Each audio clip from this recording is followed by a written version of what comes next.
Hola, bienvenidos a un nuevo episodio del podcast Aprendedores. Soy Andrés Silva y en este espacio busco compartir con ustedes aprendizajes de líderes a quienes admiro, para ofrecerles herramientas que puedan aplicar a sus desafíos personales y profesionales. En un mundo que cambia a una velocidad que no tiene precedentes, necesitamos aprender al menos al mismo tiempo en el que el contexto lo hace. No olvidemos que el aprendizaje es el recurso que tiene la inteligencia humana para adaptarse a la realidad y resolver los desafíos que allí se presentan. Aprendedores es una iniciativa impulsada por Okara, la empresa a través de la cual facilitamos procesos de evolución personal y organizacional integrando soluciones de vanguardia. Somos un equipo conformado por profesionales de múltiples disciplinas que acompaña a personas y a organizaciones a dar las mejores respuestas posibles a los desafíos de un contexto cada vez más complejo. Si uno tiene realmente esa filosofía de enfocarse en el consumidor en realidad, tiene que tener una visión de mediano y largo plazo. Los resultados van a venir, en mi experiencia, empiezan a llegar a partir del tercer año. Uno marca una diferencia y puede pasar a otro nivel. Eso. Lo otro es que cuando decimos enfocado en el cliente, también tiene que ser real y dependiendo de la industria en la que uno esté, tiene que entender qué es lo que quiere ese consumidor y entender que las empresas son egocéntricas muchas veces.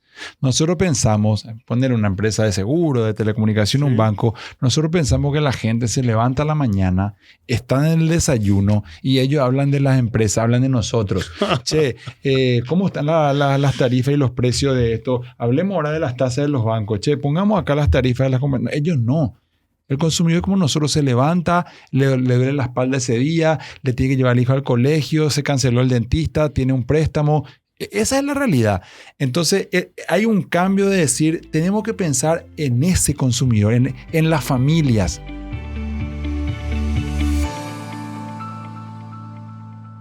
Bienvenidos y bienvenidas al 10º episodio de Aprendedores, hoy con un invitado muy especial que nos visita desde República Checa. Él es Maximiliano Bellazay.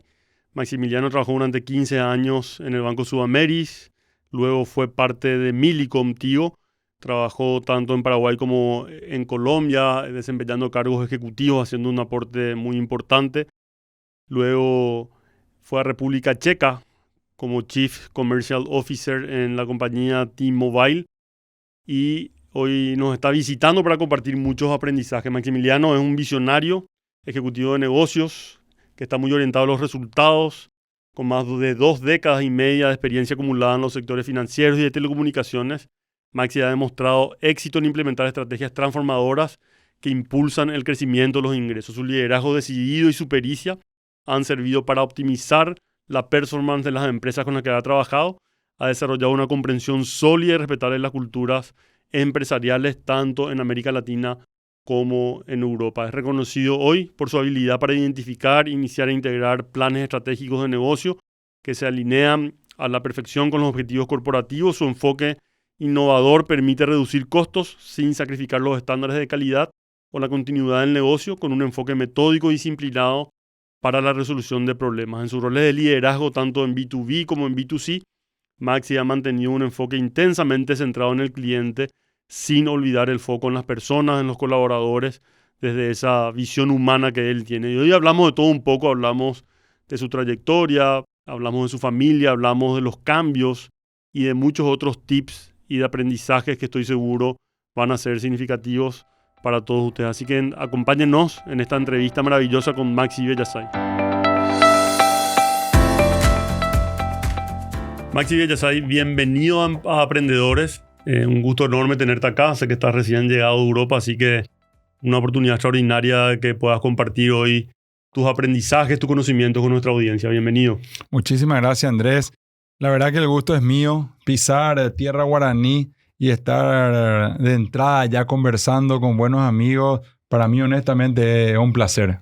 Maxi, yo no sé si la gente sabe, pero además de todo lo que haces en términos profesionales, sos dueño del Club Varsovia. Me enteré sin querer queriendo. Sí, bueno, esa es la parte un poco de el bichito del emprendedurismo que tenemos con mi esposa, con mi hermano, y es como un hijo más que tengo y que está acá en mi tierra. Y sí, somos los propietarios del Club Varsovia, que justamente este sábado cumple 7 años. 7 años ya, Entre wow. paréntesis, sí. ¿Y cómo manejas desde allá el emprendimiento? Y no, ahí ya dejo en manos de mi hermano, yo con un poquito con las ideas locas, sí. Y él tiene que tomar las ideas locas y ejecutar y hacer realidad, ¿verdad? Qué bueno, Maxi. Hoy, queremos hablar de tantas cosas, pero tal vez para darle un poco más de contexto a la gente, sos un profesional muy reconocido acá en nuestro mercado, y más allá de eso, creo que siempre es bueno compartir algunas cuestiones que hacen a esa otra dimensión, que es la dimensión más personal. Durante muchos años pensamos que había que separar lo personal de lo profesional. Hoy creo que cada vez estamos aprendiendo que son inseparables ambas dimensiones. Así que me gustaría arrancar tal vez preguntándote, ¿qué podés compartir un poco de tu historia?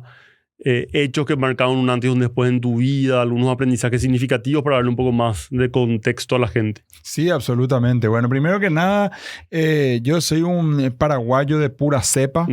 Nací en Asunción, viví casi toda mi infancia entre el barrio obrero, Tacumbú, Sajonia, por ahí. Soy un sajonero de infancia también, de pura cepa. Estudié en el Colegio Cristo Rey, desde el preescolar hasta sexto curso. Y bueno, después empecé mis primeras, vamos a decir, actividades laborales muy temprano. Mi sueño era poder estudiar en el exterior. Y por situaciones familiares, económicas, no se pudo dar eso. Entonces tuve que empezar a trabajar a muy temprana edad, a los 18 años, en un banco, y también estudiaba a la noche. Y me acuerdo de una primera anécdota ahí de mis inicios, es que yo entro a trabajar al banco, y con un compañero de colegio entró el mismo día.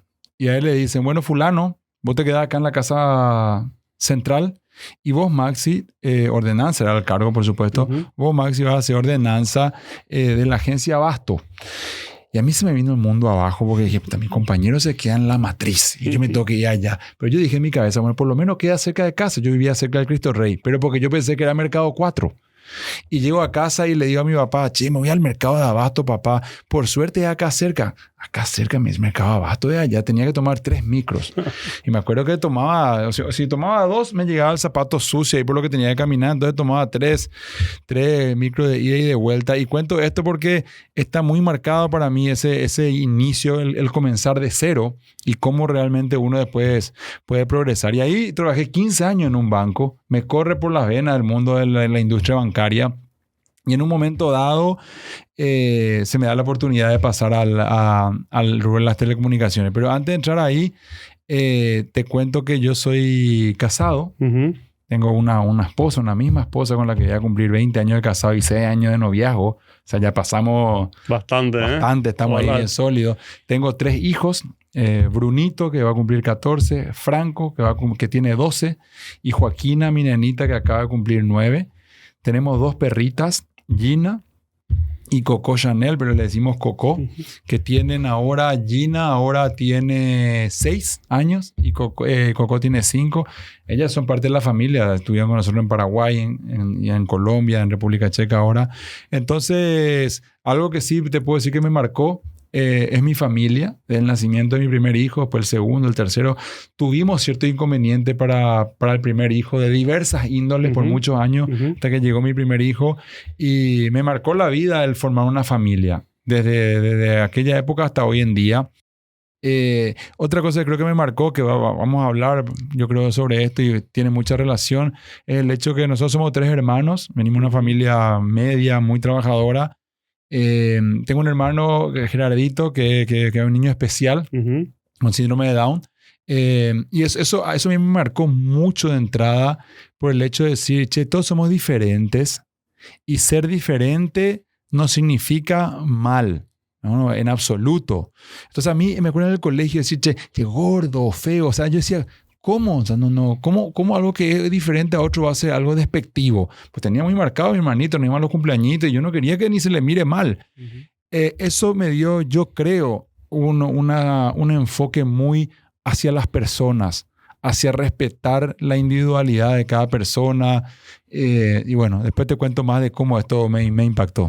Qué interesante. ¿Y en qué año te recibiste del colegio vos? 95, se promoción 95. Sí, una época en donde todo el tema de la diversidad, la inclusión todavía no era una conversación tan presente.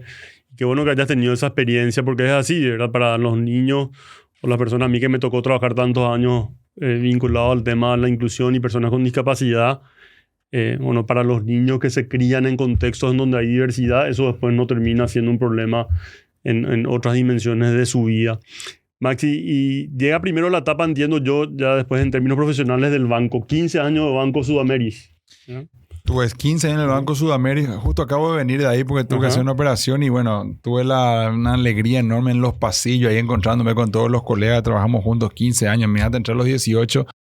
Y en un momento dado se da la posibilidad de cambiar de rubro y ahí también, ese fue otro momento que me marcó. Y de repente también un mensaje que me encanta compartir con los jóvenes o con las personas en general, lo que es el tema de tomar decisiones en la vida. Yo había empezado ahí muy joven, hice toda mi carrera.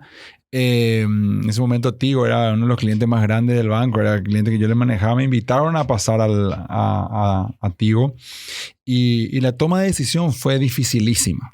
Dificilísima porque era como yo decía cuando pasé a telecomunicaciones en el banco, yo me sentía el popular como un pez en el agua y de un pez en el agua pasé a ser un yaguán canoa, literalmente. Parece que puedo ver cómo, no sé, el pez se convierte en un yaguá que estaba perdido en la canoa porque otros términos, otra industria. Y es uno de esos momentos que uno no puede asegurar si el cambio va a funcionar o no, o si la decisión es buena o mala. Pues yo tengo una regla de vida que cuando uno dice, che, la decisión fue buena o mala, yo lo que digo siempre es, la decisión tomada fue la buena. No existe que si tomaste, puede analizar si fue. No, la buena fue la tomada. Okay. Y uno a lo mejor se da cuenta más temprano o más tarde. Y ahí empecé el mundo de las telecomunicaciones, un mundo que estaba creciendo muchísimo en esa época. Aprendí un montón. Empezar a combinar los conocimientos del rubro financiero con el mundo de las telecomunicaciones fue una experiencia muy, muy rica. ¿En el banco estabas en banca corporativa o...? Mira, en el banco en realidad hice de todo. Ya. Empecé, como te dije, ordenanza. Sí. Es más, siempre fui muy de anotar mis tareas. Cuando yo estaba de ordenanza, me acuerdo que mi jefe me daba la tarea mía, Maxi, anda a comprar tortilla, vamos a comer, pero atendé que esté bien crocante. Y yo me iba y miraba. De ahí pasé por cuentas corrientes, comercio exterior. El banco me envió a Milán a hacer una pasantía y a la casa matriz. ¿Recordás que antes era italiano-francés el banco? Sí. Estuve también en París haciendo unas pasantías. Volví y en un momento dado, no sé si vos te acordás que los gerentes de sucursales de los bancos eran señores, gerentes, ¿verdad? Y ellos empezaron a hacer ley de vacaciones. Y me tocó reemplazar. Entonces llegué a ser gerente interino de todas las sucursales del país. Y así estuve. Y los últimos 5 años fui gerente de la banca corporativa. De ahí fue que Tigo era mi cliente, ¿verdad? Mira, conozco mucho el tema de banco porque mi madre hizo 54 años de carrera bancaria. La mayor parte en el ADN, ¿verdad? Llegó a ser la paraguaya que más lejos llegó en términos jerárquicos ahí. Así que el banco es como mi segundo hermano.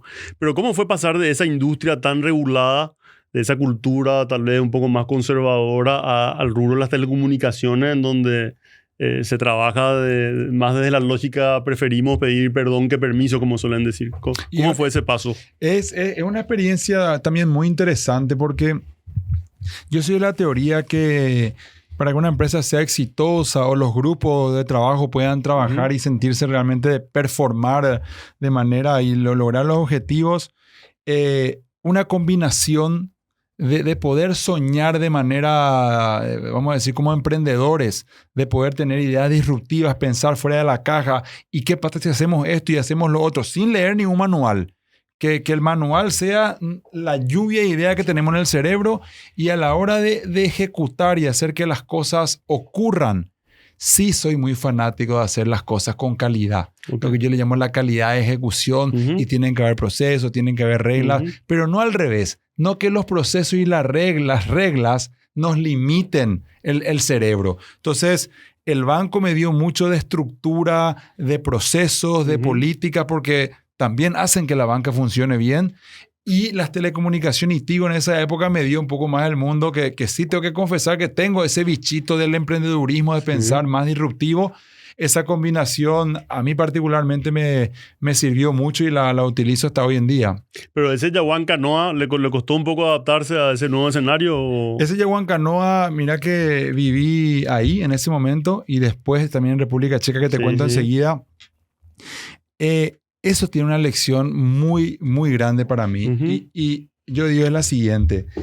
Es como que uno entra en un modo supervivencia. Lo mismo que nuestros antepasados. Yo pongo el ejemplo, iban por el bosque y ahí le ataca un león.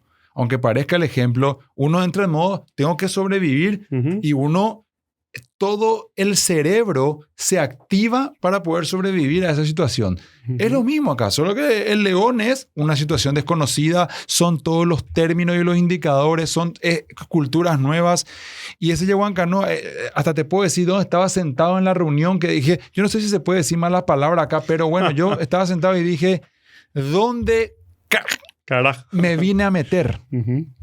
Porque no entendía nada. Los términos, la dinámica y en el banco, ¿viste? Dominaba, pero hasta dónde estaba la manchita de la pared, hasta todos los indicadores del sistema financiero.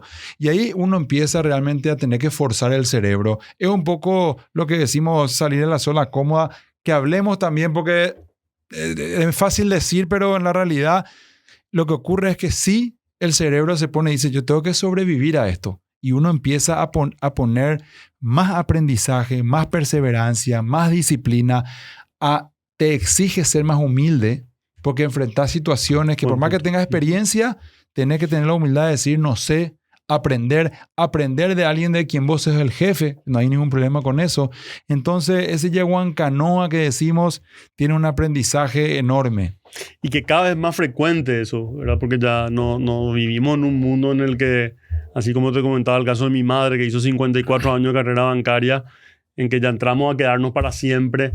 E incluso si nos quedamos mucho tiempo en una organización, ese proceso de reinventarse es clave. ¿Qué otros tips podrías dar sobre estos procesos de adaptación que te vengan a la mente, Maxi? Me viene a la mente uno que es otro que me marcó mucho. Yo estaba trabajando, después de 15 años de trabajar en el banco, hacía 7 años que estaba trabajando en Tigo, 22 años de trabajo.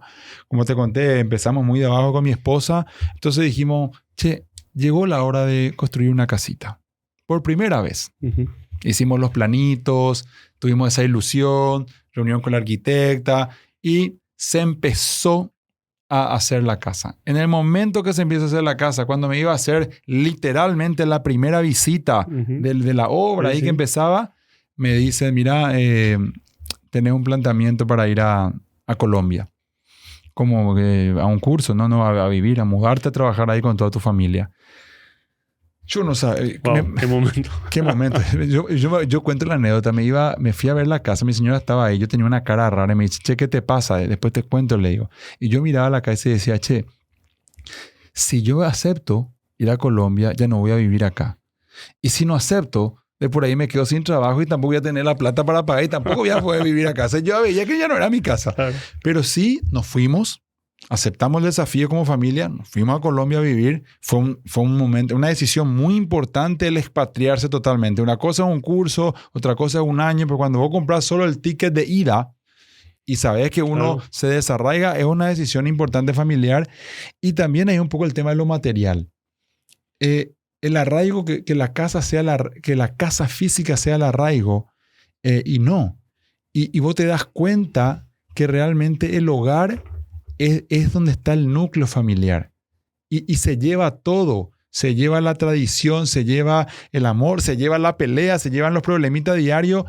Aunque viva en alquiler, aunque viva en una casa en Bogotá, en Praga, en Asunción, sea propia en Barrio Jara, la casa la forma el núcleo familiar y me ayudó mucho a ese desprendimiento material. Y es un momento que también me marcó. Qué interesante, Maxi. Y quiero ir un poco a tu etapa de Tigo Paraguay, una empresa tan emblemática, una marca tan significativa para nuestra sociedad. ¿Qué puedes rescatar de ese proceso, de esa época? Algunos logros significativos que hayas tenido. ¿Qué puedes compartir al respecto? Algo que a mí me viene muy en la cabeza es cuando nosotros hablamos de una empresa, uno dice, che, las personas, que me gustaría que hablemos del foco de las personas, el cliente, que muchas veces lo tomamos como un detalle más, y yo creo que el cliente es realmente el activo más valioso de una empresa, son los clientes lo que... Y después está la sociedad. Y el tema de la sociedad es como que en un momento dado es un trending topic, responsabilidad social empresarial, ahora es ESG, todo eso, pero realmente en la práctica, olvidándonos de los lindos términos, yo creo que las empresas tienen una responsabilidad, hasta te diría, no sé, ciudadana, una responsabilidad de respetar el ambiente donde están. Así como nosotros tenemos una responsabilidad con nuestro país, con nuestro barrio, es una responsabilidad. Y en la época de Tigo, siendo una empresa con un potencial de impactar al país, eso a mí me llenaba mucho. Y vos sabes bien, llegamos a hacer cosas en conjunto. Yo me acuerdo las veces que no íbamos a Teletón. Y yo me paraba en el escenario, le llevaba a mis hijos. Yo no es que me sentía que estaba trabajando. Mis hijos se acuerdan, tienen la foto, nos poníamos la remera ahí atrás del escenario, amarilla, azul. También me puedo acordar esperando ahí pasaría. Era una emoción, no laboral, era una emoción de decir, pucha, hay algo más. En lo profesional estoy haciendo algo por mi país, por mi sociedad. Eso es algo que me impactó mucho más allá de las campañas publicitarias y de Imagínate, yo me preguntaba ahora de eso y yo no me acuerdo que el indicador financiero año a año creció tanto. Me acuerdo de estar ahí en el escenario apoyando a un sector específico de la sociedad. Qué interesante, Maxi. Sí, bueno, me tocó vivir eso contigo, me tocó ver el compromiso que tenían los colaboradores más allá, digamos, de los términos profesionales.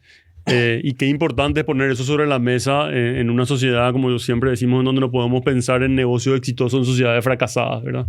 Con tantas materias pendientes. Después viene tu etapa de pasar de trabajar acá a nivel local, el tema de tu casa, y arranca la etapa de Colombia. ¿Cómo fue esa transición? Mira, es una transición importante porque en la familia todos los miembros tienen que estar convencidos. Esto es algo que hay que hacer como realmente un equipo familiar. Y yo tenía hijos chicos. Mi nena tenía 3 años cuando salió del país. Uno de mis hijitos 5, el otro 6. Y ellos ya tenían voz y voto. Ellos tenían que hablábamos a la noche en familia, en la cena. ¿Qué opinan, chicos? Llegamos allá y enseguida aparecen, vamos a decir, obstáculos. Uno no conoce ni siquiera el nombre de las calles. En cierta medida es como empezar de cero. En cuanto a aprender toda la logística de una ciudad, una cultura diferente, una economía diferente, legislación distinta, dinámica distinta, mercado distinto, competidores, industrias. Todo eso es nuevo. El cerebro de nuevo entra en un modo de tengo que sobrevivir a todo esto. Y por otro lado también, digamos, la parte emocional, familiar. En aquel momento, por ejemplo, mi mamá, está mi hermano que conté, yo probablemente el tema de desarrollar familia es un poco más limitado. Mi otro hermano no tenía hijos. Entonces, tenía mis 3 hijitos, era lo más preciado que tenía mi mamá, que como mucha de nuestra mamá también tuvo una vida de bastante sufrimiento en muchas etapas. Y bueno, sus 3 nietitos se iban del país. Entonces hay un desarraigo también emocional importante y al llegar allá se da un fenómeno. Yo creo que también es importante como mensaje también para los jóvenes. Uno tiene una trayectoria, la gente le valora a uno se valora a sí mismo y en un cambio como este, nada se puede, vamos a decir, take it for granted. Nada puede estar como darse por sentado. Uno tiene que volver a demostrar lo que vale en muchos aspectos. En tu calidad de persona. Dicen, sí, me hace un buen líder. No, borrón y cuenta nueva. Quiero ver si están así. En tu capacidad intelectual, de liderazgo, de trato a la persona, tu capacidad de adaptación. La vida muchas veces nos pone no solamente ante los cambios, sino que la vida nos pone muchas veces ante momentos de decir, tengo que volver a demostrar de nuevo lo que valgo o lo que puedo, el valor que puedo agregar, y eso implica esfuerzo, disciplina, mucha humildad para bajar los decibeles. Te encontrás con gente que te trata como si fuera que vos no conoces nada. Con tranquilidad, volver a demostrar lo que uno vale. Eso también fue algo que aprendí en esta transición. Y el hecho de tener la etiqueta de ser paraguayo, tanto en lo personal como ser visto, digamos, como paraguayo en un país que no exporta tantos profesionales, ¿Qué significó eso en particular para vos? Eso tiene como 2, 3 aristas. Arista 1 es que no se conoce mucho Paraguay. Seamos sinceros. Sí, así es. Sí. Que pasa de todo. ¿De dónde sos? Y de Paraguay. Y está el que pone cara rara. Está el que dice, sí, Suárez, te dice, ¿verdad? Entonces, no, ese es Uruguay. Entonces, y de repente sí aparece por ahí, Chilaver, y ahí hasta ahí. Y entonces de repente dice, y contame de Paraguay. ¿En dónde suelen esquiar ustedes en el invierno? No, ahí no hay montaña. ¿No hay montaña? ¿Cómo es eso? Bueno, pues seguro. Pues ustedes, claro, Latinoamérica, ustedes están todo el día en la playa, ¿verdad? En el mar. No, dice que ahí nosotros no. Entonces, y algo que a mí lo que más me viene es, por un lado, le vendo a la carne. Y aparte, como conozco un poquito de eso por el banco, eso explico, vamos a decir, con hechos por qué la carne paraguaya. Y después hablo de la gente, que la calidad de la gente paraguaya. Y eso, ellos hacen un poco de clic porque ven que en general tenemos una combinación de ser trabajadores, esa garra guaraní que se dice, eso inclusive si hacemos historia, tiene razón de ser de por qué somos aguerridos, vamos contra los obstáculos, tenemos cercanía con las personas, nos gusta socializar, somos emprendedores. Y entonces ahí es como que uno en el camino empieza a hacer conocer Paraguay a través de su trabajo. Pero Paraguay no te da, digamos, esa chapa que te dice, yo soy americano, yo soy de Japón, yo soy de Alemania como una gran potencia. Entonces tenemos como yo tengo particularmente una responsabilidad extra, siento yo, de dejar en alto el nombre de mi país. Y desde el punto de vista del liderazgo y de la cultura del trabajo, ¿qué distinciones pudiste encontrar entre Colombia y Paraguay?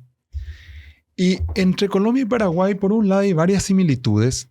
Y uno pareciera que hasta es difícil encontrar el motivo real, pero hay una cierta química entre paraguayos y colombianos. O tal vez dicho de otra manera, son dos países que no tienen una rivalidad ni siquiera en el fútbol o en guerras, por ejemplo. Al contrario, en uno de los momentos de guerra está esta famosa historia de que se hizo un decreto o algo así, que si Paraguay por esas cosas lo veía se extinguía, que todo paraguayo era aceptado y se volvía colombiano. Entonces eso, hay videos. Entonces como que inconsciente o conscientemente hay una cierta afinidad y eso ayuda mucho. Un paraguayo en Colombia es bien recibido. Suena bien, no es una mala noticia. En los aspectos culturales hay diferencias. Y para bien y para mal, el paraguayo tiene lo suyo, el colombiano tiene lo suyo. Alimentación, y la música y tal, en el trabajo. Pero en los dos lados hay de todo. Así es, está el responsable y está el que te dice, sí, jefe. Acá también te dicen, aquí ahora te veo. Y allá también te dicen ahorita. Ahorita había sido significa nunca. Entonces, esos desafíos están. Pero te diría que ese cambio de alguna manera fue una adaptación cultural más fácil que la otra que vino después. Oye, a mí me tocó también hacer trabajos en Colombia, me tocó codirigir el programa Teletón allá y creo que en ningún otro país me sentí tan cómodo trabajando con profesionales de primerísimo nivel, gente humilde, muy profesional. Y bueno, también tuve esa posibilidad. Y después, bueno, viene la siguiente etapa, Maxi, que es la etapa de ir a Europa, de cruzar el charco profesionalmente. ¿Cómo se da eso? ¿Cómo surge la oportunidad? Eso ocurre de la siguiente manera y empiezo cerrando un poco Colombia en el sentido de que también Colombia es un país hermoso, la gente es preciosa, al mismo tiempo es un país, vamos a decir, es un señor país. Son 50 millones de habitantes. Bogotá tiene 10 millones de habitantes, una ciudad dura, intensa. Y vivir ahí también es un desafío. Bogotá es la ciudad que tiene el mayor tráfico del mundo, pero esto es medido. Es un indicador que mide el Foro Económico Mundial, el número de horas de las personas en el transporte público y privado. A mí me tocaba 2 horas de ida al trabajo, 2 horas de venida. Entonces, la experiencia espectacular de Colombia como aprendizaje y a la vez, digamos, el vivir en Bogotá, una ciudad así intensa. A mí lo que me pasó fue, y esto también creo que nos pasa a muchos de nosotros en la vida, es que a mí se me sumaron que yo cumplía 25 años de trabajo en el año 2018. Fueron 15 en el banco y cumplía 10 en el grupo Tigo Millicom. Cumplía mis primeros 3 años de contrato en Colombia, donde uno tiene que hablar y evaluar. Y se me sumaron tantas cosas. Era COVID, que a todos nos movió de 1000 maneras, todos sabemos eso. Y a mí se me vino ese pensamiento de decir, che, voy a parar un poco la pelota. Fueron 25 años de laburar a full, de trabajar intensamente ya en diferentes países, diferentes industrias. Paremos y digamos, ¿cómo se dice realmente? What's next? ¿Qué hacemos ahora? Me quería volver emprendedor, vuelvo a Paraguay, me quedo en Colombia, cambio de industria de nuevo, sigo explorando. Y una cosa que nos vino como familia es que dijimos, al salir del país es como una inversión. Yo diría, es casi como abrir un negocio donde uno invierte y es duro los primeros años.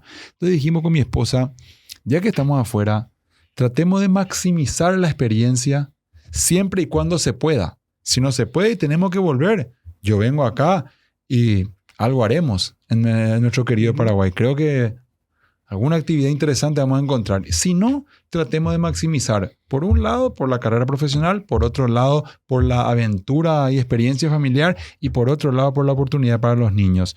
Entonces, yo tuve unas conversaciones acá en Paraguay que me abrieron unas cuantas puertitas. Y le dije, mira, les agradezco. En realidad vamos a apostar a seguir.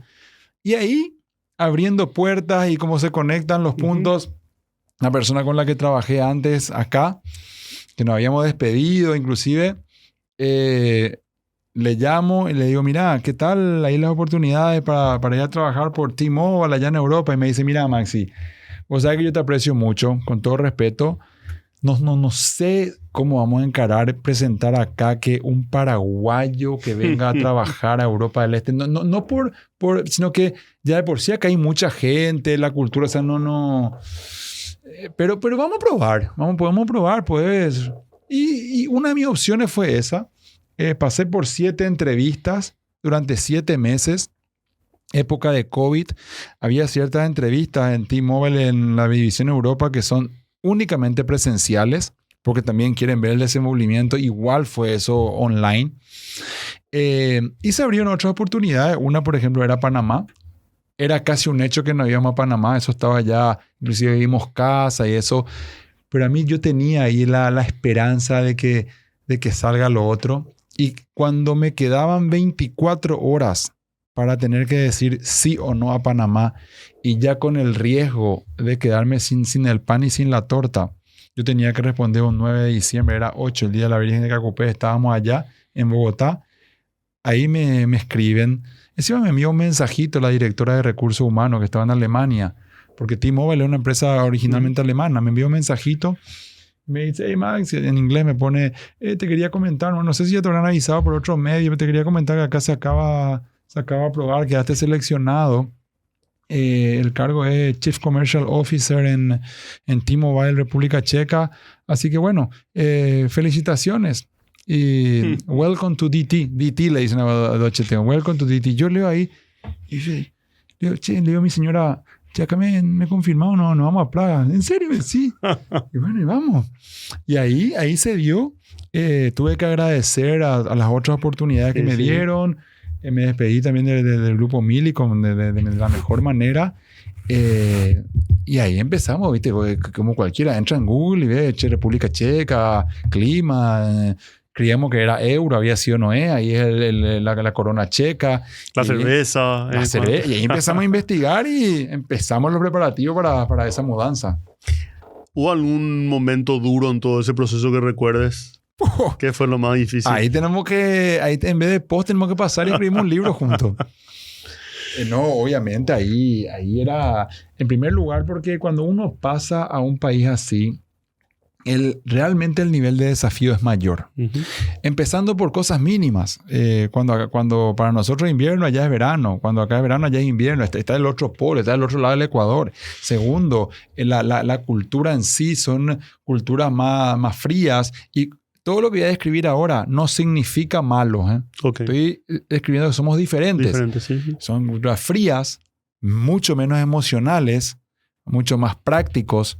Su historia les hizo, y les entiendo, ser súper desconfiado.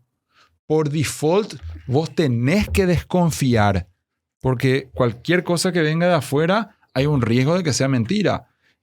Los checos sufrieron mucho bajo muchos imperios, principalmente el ruso, que sí, para decir las cosas como son, les mintieron por 50 años. Entonces, obviamente, vos desconfías. Entonces, y más la barrera del idioma. El idioma checo es un idioma bien específico. Casi te diría que necesitas toda una vida para aprender. Entonces, se usa el inglés. Y yo le llamo, es como triple barrera. Nosotros estamos hablando ahora los dos de nuestro idioma, que es español paraguayo. Sí. Ahí vos tenés el checo que habla en checo, yo que hablo en español paraguayo, el inglés en el medio, que para ambos es un segundo idioma. Entonces empiezan a aparecer esos obstáculos y de nuevo empieza a decir uno que me voy a esforzar para que sí se pueda. Y ahí empieza el desafío cultural. Uno empieza a tomar a mal al inicio. Yo llegaba y yo confiaba mucho en ellos y era muy optimista. Para ellos eso era malo. Es muy optimista. Esto no ve todo lo malo. Para mí era, esta gente es muy desconfiada, no cree en nada. Y ahí uno empieza a tener que hacer una adaptación a la cultura. Y a mí se me dio una cosa muy particular. Cuando paso todas las pruebas, de estos 7 entrevistas, más un test ahí de 5 horas que te preguntan, estos roleplay y cosas así. Después te dicen, vos tenés 3 opciones. No pasaste, entonces no entras a la empresa. Pasaste, pero necesitas un plan de desarrollo en un punto en particular, o entraste de fino. Entonces a mí me dice, mira, después cuando me dan ya el detalle, me dice, sí, entraste de fino, pero necesitas un plan de desarrollo. Yo digo, ok, no hay problema. ¿De qué es? Y me dicen de liderazgo y cultura. Y te juro, Andrés, que todos tenemos nuestros defectos y virtudes. Pero yo creía, y por ahí creo que esa parte la tenía, ¿verdad? Y justo y yo digo, ¿en serio? Pero pucha. Y me pusieron un año de lo que eran unas sesiones, se le llama Cultural Fit Coaching Sessions por un año, una checa, para poder afinar las culturas. ¿Por qué? Porque en estos casos, para que realmente la cosa sea exitosa, hay una mezcla entre entender y respetar la cultura sin perder la esencia de uno, o si no, no se aporta valor. Y ahora, después de casi 3 años, te digo que es una combinación fantástica. Fantástica, porque yo aprendí a ser también más pragmático, más directo, menos emocional en algunas situaciones que se requieren. Y hoy los checos me dicen que les gusta también sentir, pensemos en grande, pensemos diferente, celebrar los logros, y ahí hay una sinergia. Y esa es la magia de la interacción humana, Maxi, cuando a partir de estas diferencias emerge una nueva realidad, porque ya no es ni lo uno ni lo otro, sino que los seres humanos en nuestras interacciones tenemos esa gran capacidad de crear nuevas realidades, nuevas posibilidades. Pero quiero detenerme ahí en 2 temas. El primero es, se sabe hoy que una de las cuestiones que más estrés generan en el ser humano son las mudanzas y estos cambios tan significativos. ¿Qué recursos personales utilizas para cuidar tu energía, para cuidarte como persona, para no terminar en el famoso burnout? ¿Qué tips puedes darnos ahí, Maxi? Pues a mí me encanta esta pregunta que me haces, Andrés, porque pues yo creo que es un tema importante. No se trata acá de si uno es más fuerte o hacerse del capo. Es una realidad. Y la salud mental hoy por hoy es clave. No por decir nomás, es por poder brindarle a los hijos cariño, por poder trabajar, por poder aportar. No somos máquinas. No somos máquinas. Sí, no soy la primera ni la última persona que se mudó. Pero vos lees las estadísticas y una mudanza así de país de esta envergadura, una estadística te dice que el estrés más grande que puede tener un hombre, fuera de lo que es fallecimiento y cosas así, estrés de por sí, es 1, ir a la cárcel, y 2, una mudanza de este tipo. Después tenés otra estadística que te dice 1, un divorcio así conflictivo, y 2, la mudanza. Entonces, realmente hay un consumo de energía, y por otro lado, hay demasiada... la energía pues como una caja de ahorro. Energy out todo el día, y tiene que haber algún energy in. Cuando uno se muda, tanto el esfuerzo y la energía que uno desprende porque tu hijo esté bien, por adaptarme, por la cultura, por entender, por aprender todo de nuevo, que la recarga de energía es muy difícil. Y no tenés algunos recursos como los amigos, el exalumno. Entonces es una cosa clave, y hay gente que termina con burnout y gente que termina, o esposas que quieren volver. Entonces los recursos para mí son 1, es realmente cuidar el núcleo familiar y cuidar con calidad. Que el fin de semana uno realmente diga, che, vamos a andar en bici conmigo, ¿no? Y dejar el celular, che, vamos al cine y nos vamos, y es una actividad que nos gusta. Tomemos el auto y recorramos el interior de la República Checa. Entonces, el fortalecer y disfrutar del núcleo familiar es uno muy importante. Y el segundo, aunque parezca algo muy, muy simple, realmente el poder hacer deportes. Yo te diría que en un momento dado, casi como que una de las cosas que me salvó es que empecé a hacer natación ahí. Encontré una piscina muy linda. Hace frío en República Checa por muchos meses del año. Una piscina hermosa, techada. Y el hecho de empezar a nadar me volvió a recargar de energía y me sirvió muchísimo. Y el tercero, que es lo que estoy haciendo acá, por eso estamos sentados hoy yo acá ahora mismo, es que ese volver a tu tierra, por más que ahora volvemos después de 5 años, porque la distancia y las mudanzas no fue fácil, el volver a tu tierra es una recarga de energía tremenda. Y hay un dicho que dice que a veces la distancia acerca. Yo acá con algunos amigos, con mamá, con mi hermano, con papá, este tiempo es tan de calidad y tanto es lo que nos extrañamos y cómo nos recargamos energía, que eso sirve muchísimo. Entonces yo te diría que esas son las fuentes de... Qué lindo, qué interesante, Maxi. Y otra pregunta que tengo es, hablabas vos de este tema del fit cultural, del liderazgo. ¿Qué cambió en la manera de entender el liderazgo en Maxi Bellazay, desde el Maxi que sos hoy, que está trabajando en República Checa, al Maxi que salió del Banco Sudameris? Yo creo que hay una o dos cosas que cambiaron y una o dos cosas que siguen intactas. Las dos cosas que podemos llamarle cambiaron o pulimos o evolucionamos es... La primera es que yo tenía un estilo de liderazgo bastante marcado, muy enfocado en el tema del liderazgo positivo, motivacional, inspiracional, pensar en grande y creía mucho en eso. Dado mucho también por las palabras. Sí. El pararse en un escenario y poder compartir con la gente cosas que son reales, pero dar esa emoción verbal, física. Al llegar allá, eso no funcionaba. Eso no funciona. Yo me iba a Colombia y hacía de repente los encuentros en ciudades del interior nuevas que nadie me conocía. Me paraba en el escenario 5 minutos, 10, a los 15 temblaba el edificio. La gente ahí. República Checa lo mismo. Un mes. No hablo de 15 minutos, 15 meses. La gente. Vamos a ver. Entonces es un liderazgo más basado en hechos.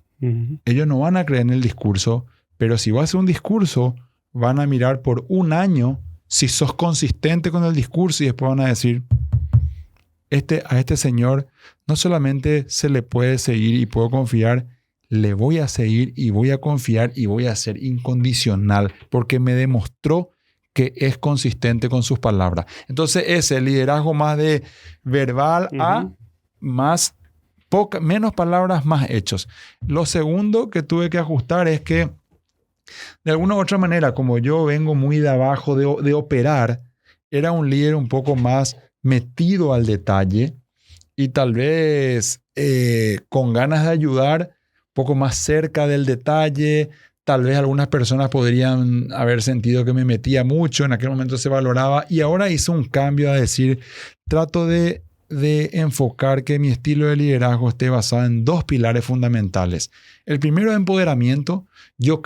Primero yo creo y les marco la visión, la inspiración. Entonces es inspirar y empoderar. Vamos para allá, señores, pero creo en vos.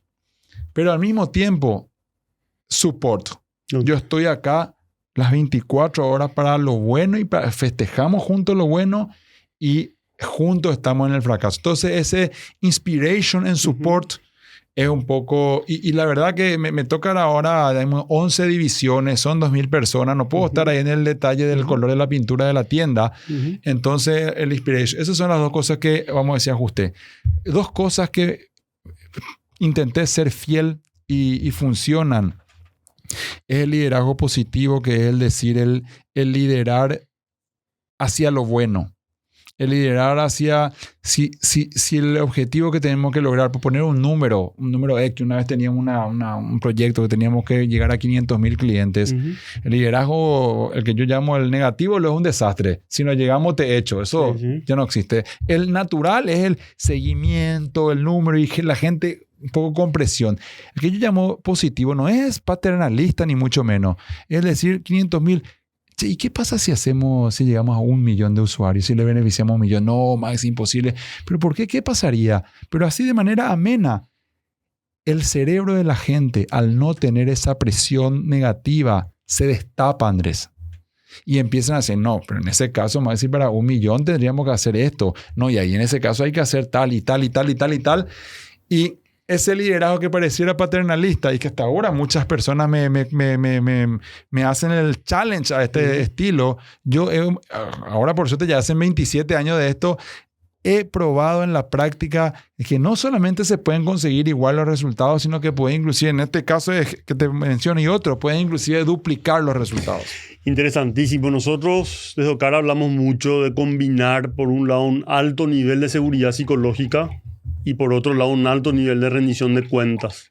Y pareciera ser que son dos ideas opuestas a la vez, ¿verdad? Pero realmente si ofrecemos condiciones para que las personas sientan esa seguridad psicológica, no ser maltratado, de no ser atropellado, ¿verdad? O de no tener líderes que actúen de esta visión tan paternalista, a veces casi como niñero, de cómo se puede combinar esa seguridad psicológica con la rendición de cuentas, que va mucho más allá del control, ¿verdad? Sino que realmente hacernos responsables de los compromisos asumidos. Interesantísimo, Maxi. ¿Y qué otras tendencias ves en el desarrollo de equipos de alto desempeño? ¿Qué otras cuestiones puedes contarnos de tu experiencia? Una cosa que acá ocurre mucho hoy, el tema de la diversidad también se habla mucho. Uh-huh. Y como dije hace rato cuando hablábamos de responsabilidad social y eso, a mí estos conceptos de diversidad, tal, a mí me gusta mucho ponerlos en términos reales, en la práctica, qué significa. Sí.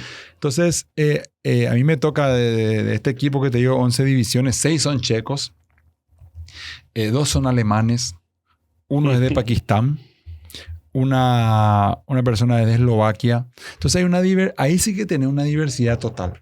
Y por supuesto, gente con diferentes inclinaciones de todo tipo. Sí, sí. Entonces, el poder realmente generar un equipo, yo le llamo de colaboración real, ese es un desafío, pero a la vez creo que tiene una potencia muy grande. El ser humano, yo creo que un poco por naturaleza y por parte de la historia, somos individualistas. Sí. Normalmente, de quien yo más me preocupo, en realidad, ya en el fondo de mi corazón, es por mí mismo.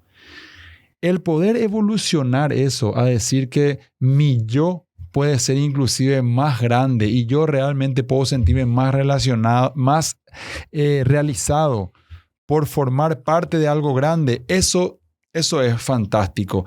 Y procuro mucho inculcar a la gente, seamos grandes por formar parte de algo grande. Y para ser grande es porque me preocupé por el compañero, porque celebré cuando él metió el gol y no me enojé porque yo no metí, porque le ayudo, porque si le va mal, a mí me va mal. Esa sensación del trabajo en equipo real, no solo de la operativa de trabajo en equipo, sino que casi te diría desde el sentimiento colaborativo. Sí. Esa es una evolución que yo creo que se está dando ahora. Yo estoy poniendo en práctica todo lo que puedo y lo que veo hoy en día del otro lado de otro continente con una diversidad de cultura es que uno funciona y la gente cuando empieza a sentir, empieza a disfrutar y a sentirse aún más realizada. Es como que una conciencia expandida, ampliada. Y voy rescatando algo importante, Maxi, como mucha gente habla del concepto de desaprender. Yo creo que más que desaprender, lo que necesitamos ir haciendo es integrar aprendizaje. Fíjate cómo vos hablas de estos nuevos aprendizajes en el contexto de la República Checa, pero no te olvidas de los aprendizajes anteriores. Y esto también de trabajar desde tal vez una conciencia más ampliada no significa olvidarse del yo. El yo está integrado.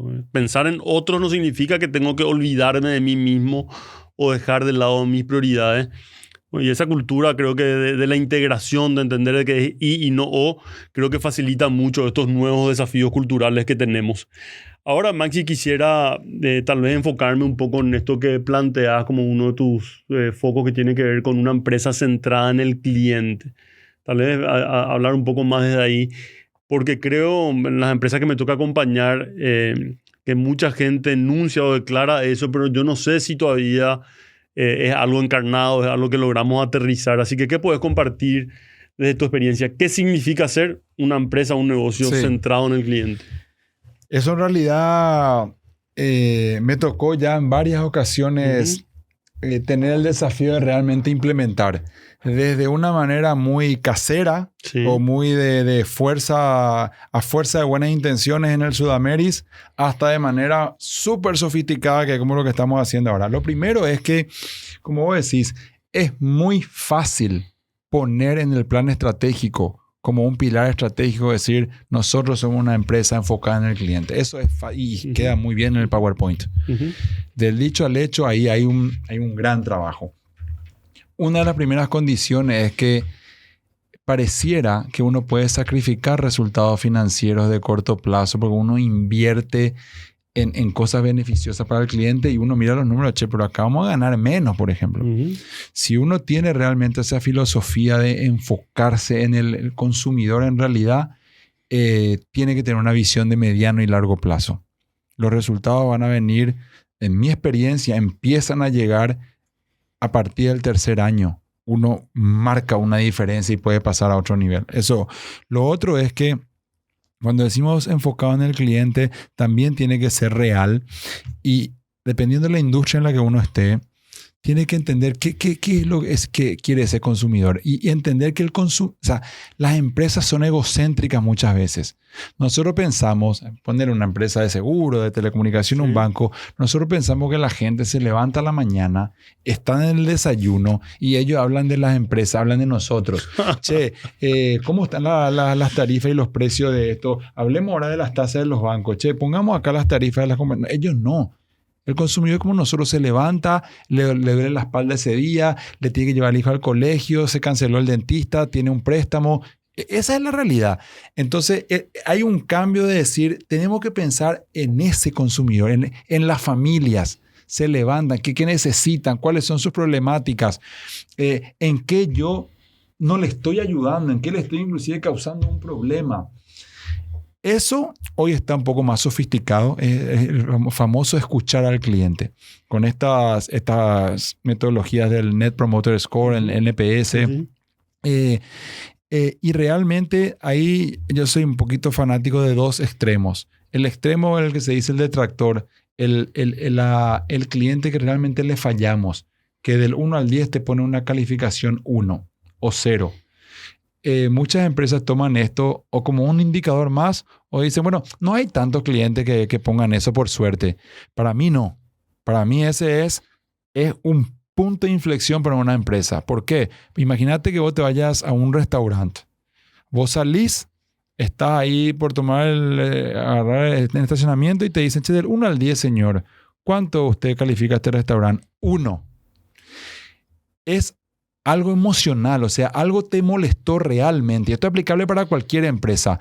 Entender eso, que yo pueda llegar a vos o por encuestas o por llamadas o por donde sea. Señor Andrés, ¿qué le molestó? No, a mí me trató mal la persona y no le respetó a mi hijo, por ejemplo.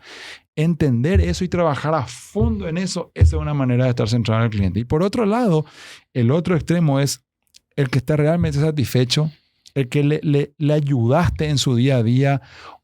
Y esto puede ser inclusive porque la persona que la atendió le saludó y dijo, señora, buen día, ¿cómo está hoy? ¿En qué le puedo servir? Hay detalles inclusive humanos que pueden marcar la diferencia. Y así, eso hay que llevar a programas, hay que llevar a inversiones y a la vez tiene que ser un tema de cultura interna. Todos los funcionarios, los talentos tienen que sentir y convencerse de que tener ese foco al cliente es bueno para la empresa, es bueno para ellos. Clientes más satisfechos también implica mejor calidad de vida para ellos por la relación que hay con el cliente. Se forma una bola de nieve, un círculo virtuoso que es realmente el verdadero ganar-ganar. ¿Y qué están pasando más allá de la cultura con las estructuras? Porque generalmente los que toman las decisiones son los que más separados y lejos están del cliente. ¿Qué podés decir al respecto? Ahí son dos cosas. Uno es que para empezar una estrategia enfocada al cliente, en este caso es clave, es casi como decir deal or break, que las cabezas se decidan a esto. Sea el gerente general, el CEO, el directorio. No puede ocurrir un cambio cultural de enfoque al cliente viniendo de abajo, que la gente diga, jefe, vamos a enfocar al cliente. No, eso es lo primero. Ahora bien, esas cabezas tienen que realmente entender lo que pasa en el campo de batalla. Por ejemplo, para dar un ejemplo práctico, hace 2 semanas hice una visita a las sucursales del interior de la República Checa, no solo en Praga, sino en el interior. ¿Qué hacemos ahí? Hablar con la gente. ¿Qué pide el cliente? ¿Qué dice? Entran clientes, hablar con ellos, señora, ¿en qué le podemos ayudar? ¿Qué piensa de nosotros? Y muchos se quejan y es escuchar la queja como un regalo, como una oportunidad. No, y las cosas reales, no, en mi casa, la tele, el canal que yo veo. Eso está enfocado en el cliente. Y ir a las reuniones de directorio y no pensar en el crecimiento year over year del EBITDA. No, estoy con una señora que el canal que ella ve, vive sola, es jubilada, falleció su marido hace unos años, ellos veían una película y eso no sale más en el canal. Eso es entrar al cliente, no es estar mirando solamente las ventas o estar castigando al empleado porque no venden. Entonces son cosas que tienen que venir de arriba la cabeza y entender lo que le pasa a una señora en una sucursal. Qué desafiante esa complejidad. Maxi, ¿qué se viene en el mundo de las telecomunicaciones ya como tendencias? Estamos en nuestro mercado todavía muy lejos de lo que se ve allá. Se ha cortado en esas brechas. Hay dos cosas lo que pasa es que por un lado, y esto le pasa a muchas empresas, no solo a las empresas de telecomunicaciones, está el negocio core de las empresas, el negocio, digamos, principal. En el caso de las telecomunicaciones, en su momento fue el mensaje de texto, era muy importante. Sí. Hoy se acabó con las aplicaciones, WhatsApp, etc. Después eran las llamadas. ¿Vos te acordás? Hoy las llamadas son todas llamadas limitadas. Y en Europa ni qué decir. Después los datos. Nosotros estamos llegando, en algunos países de Europa de T-Mobile, estamos llegando a 50-60% de la base de clientes, todo con datos ilimitados. Después tenés internet y televisión al hogar y sí, también, no es que es la revolución. Entonces, una tendencia que viene es cómo nos diferenciamos fuera del negocio core. Y ahí aparecen ciertas cosas como el estar centrado al cliente en realidad, poder realmente llevarle a otro nivel para bien o para mal a una telco y el central al cliente. El otro que está muy fuerte es el mundo digital. Digital, inteligencia artificial, y ese es todo un arte porque el mundo físico-digital, esta es una teoría muy personal mía, pero estoy convencido, así como vos hablabas de no se puede separar lo personal de lo profesional y todo eso, también el mundo digital, físico, yo soy un creyente que ambos tienen que coexistir y es encontrar esa combinación. Y te doy un ejemplo. Si nosotros decimos, por ejemplo, Uber es una empresa física o digital. Es recontra digital y es recontra física. Vos la un espectáculo, pero tenés que subirte al auto. Ahora mi esposa tomó un Uber, claro. El auto estaba medio sucio, lo que sea. Airbnb, ¿qué es? ¿Digital o física? Requete digital y requete física, tenés que dormir en la cama. Amazon, súper digital, pero te tiene que llegar a la caja. Netflix, súper digital, pero hay que filmar la película ahí en el puente. Entonces, el poder de adaptación de un mundo muy digital. Y es lo que estamos haciendo en nuestro caso de, por ejemplo, un joven que quiere estar en el sofá y ahí quiere comprar datos y quiere transferir acá y jugar ya juegos conectados en línea con sus amigos.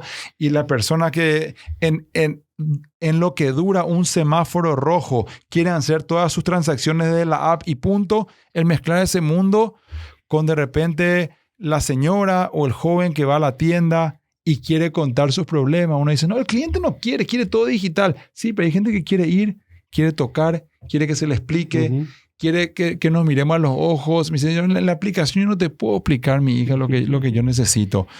Entonces, el desafío es de evolucionar hacia el mundo digital porque eso se viene sin perder todo lo positivo o lo necesario del mundo físico. Esas te dirían que son como dos necesidades o dos desafíos que estamos. Y hay uno más Y este está muy ahora candente, que es, le llaman el tema de ir beyond the core. Es ir más allá de realmente del negocio core. Y ahí lo que se habla mucho es de unir esfuerzos. Y a mí me encanta esta parte, porque al final están las empresas y el consumidor al final son las mismas personas. Sí. Vos no sos un Andrés Silva para, no sé, para el restaurante X y otro Andrés Silva para la compañía de seguro. Entonces, el tema de empezar a unir esfuerzos realmente en beneficio de los usuarios, eso se está dando. Nosotros ahora estamos por cerrar una alianza muy fuerte con una cadena de restaurantes de República Checa, y un poco clientes de ese restaurante y nuestros clientes van a ser beneficiados de manera muy importante, y un esfuerzo mutuo, el que, como yo le llamo, en vez de separarnos, unirnos para que sea más para todos.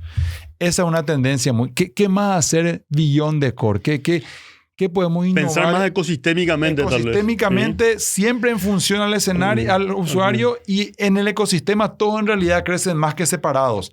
Eso se está explorando mucho ahora. Ahora, y esta tensión del core y el edge, ¿cómo...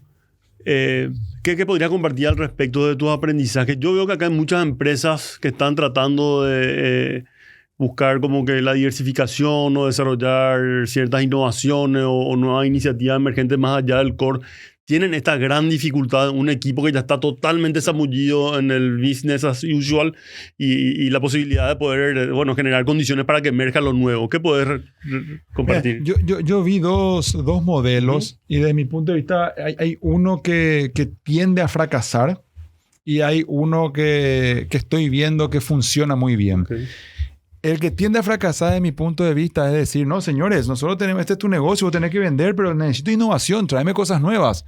Entonces la gente empieza a querer crear nuevas alianzas con un nuevo partner, pero a la vez tiene que vender. Entonces ahí uno perjudica el negocio core y no logra desarrollar nada más allá de la frontera. El otro, que es el que estamos, por ejemplo, haciendo nosotros en República Checa, y antes de ayer estuve en un banco acá que me impresionó cómo lo están haciendo, es decir, tiene que haber el equipo que mantenga el negocio core, porque como se dice, es lo que nos da de comer. Y eso no hay que descuidar por la atención al cliente, por todo.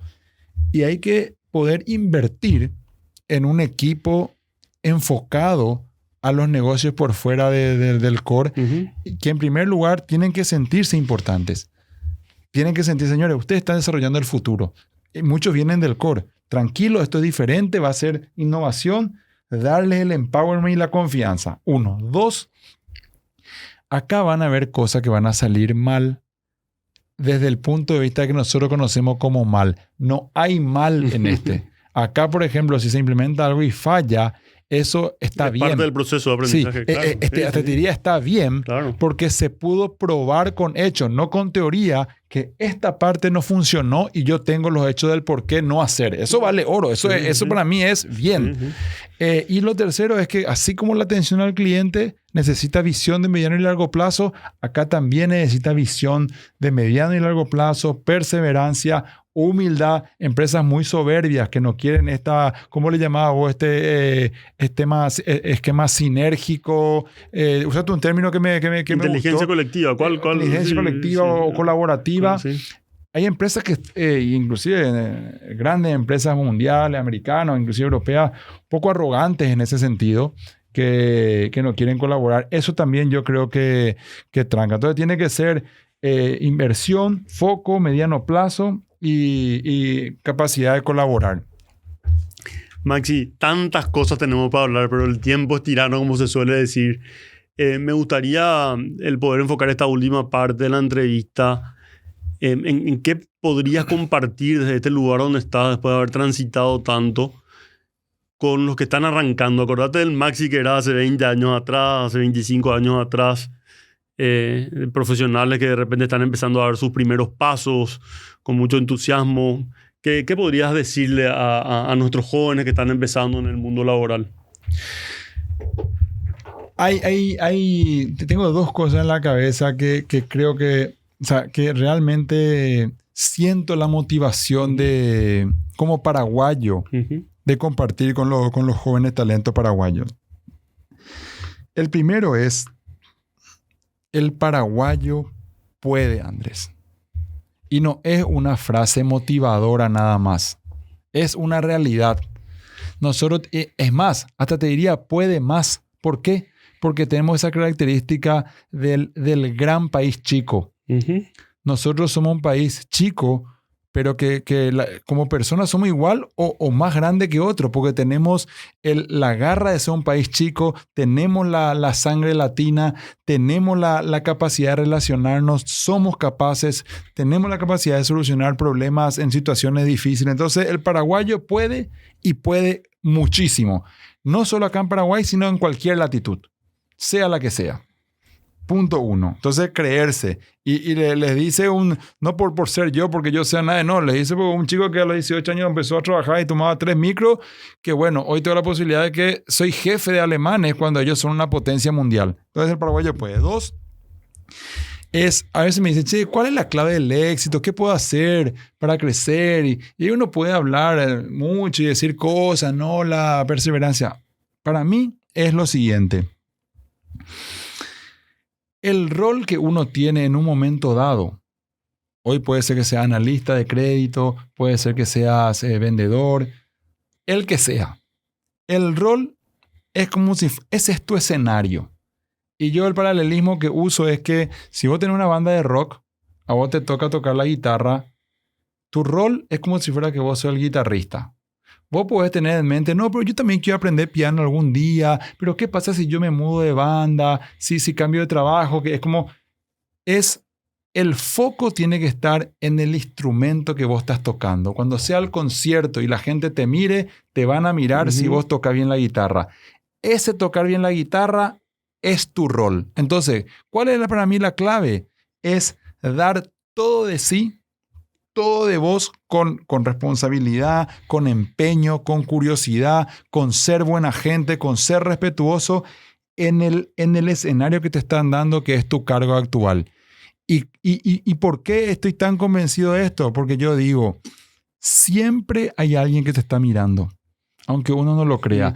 Y te está mirando para bien o para mal. Porque de repente uno dice, no, pero a mí no me controlan tanto. Entonces, ¿para qué me voy a forzar tanto? No hay problema. Pero no estás dando lo mejor de vos en tu rol y siempre hay alguien que te está mirando. Así como también uno se rompe, está ahí y dice, pucha, la gente asciende porque es amigo de fulano y yo lo... No. Da lo mejor de vos en tu escenario. Siempre hay alguien que te está mirando y si viene alguien acá, le puedo poner la firma de que la oportunidad le va a llegar. Qué bueno, Maxi. Y por último, al tener el privilegio de haber estado tal vez 5 años afuera, de repente uno viene y así que el pez como no es tan consciente del agua. ¿Qué puedes traer de esta mirada afuera? ¿Qué estás viendo acá en la escena local? ¿Con qué Paraguay te estás encontrando? Mira, yo la verdad que cuando vine y aterricé acá, le decía a mi compañero, ya estoy en Silvio. ¿Quién Silvio? No, estoy aterrizando en Silvio Petirosi, así para... y de hecho algunos amigos míos se fueron a recibirme ahí. Veo dos caras de la moneda. Hay una cara que es espectacular, inclusive mejor de lo que yo me imaginaba, que es... Parece que hay vida en el país de alguna manera. Proyectos inmobiliarios, te da vuelta acá un restaurante nuevo, el rubro gastronómico, hay gente que abre.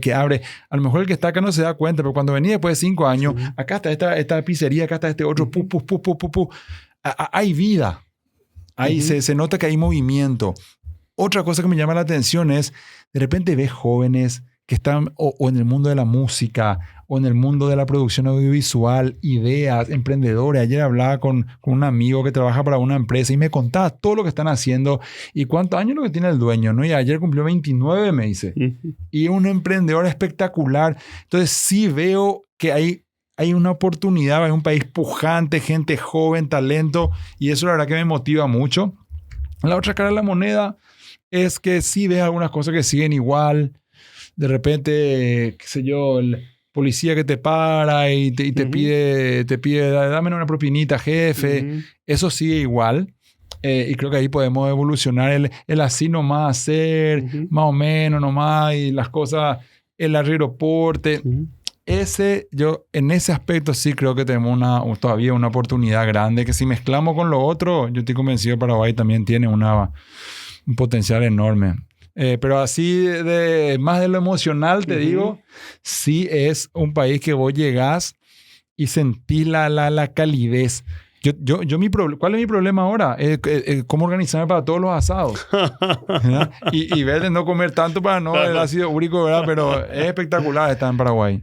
Maxi, qué gusto escucharte. Realmente un privilegio poder contar contigo. Te agradezco enormemente. Ojalá sea la primera de otras oportunidades que tengamos de conversar. Creo que realmente lo que estás compartiendo es lo que yo veo al acompañar a tantas empresas. Es significativo, un valor tremendo el que puedes seguir aportando.